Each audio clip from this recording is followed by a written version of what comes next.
Saya ingin mengambil kesempatan ini untuk merakamkan ucapan tahniah dan syabas kepada 17 buah sekolah yang telah berjaya menghasilkan 20 atau lebih 20 orang calon yang memperolehi A dalam semua mata pelajaran yang diambil. SK Agama Datuk Haji Abdul Kadir Hassan Kuching mencatat bilangan calon yang paling ramai di peringkat A dalam semua mata pelajaran yang diambil, iaitu 58 orang. SK St. Teresa Kuching mencatat 39 orang dan diikuti oleh SK St. Anne Serike seramai 37 orang.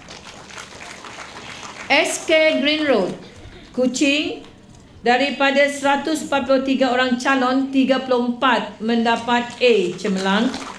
SK Agama Miri daripada 111 orang calon, 33 orang mendapat A cemerlang.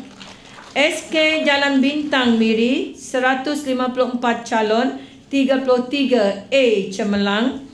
SJKC Chonghua Kerukup Miri, 269 orang calon, 30 orang mendapat A cemerlang. SK Agama Sibu, 116 orang calon, 28 orang calon A cemerlang. SK Kidorong Bintulu, 206 orang calon, 24 orang A cemerlang. SJKC Chonghua nombor 3 Kuching, 231 calon, 24 A cemerlang. SK Satria Jaya Kuching, 156 calon, 22 A cemerlang. SK St. Anthony Bintulu, 190 orang calon, 22 A cemerlang. SK Agama Miss Bintulu, 82 orang calon, 21 A cemerlang.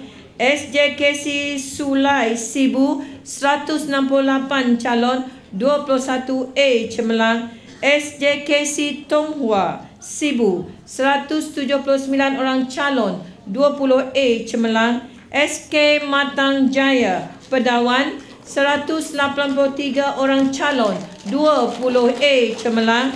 Dan SJKC Chonghua nombor 6 Pedawan, 225 orang calon, 20 A cemerlang.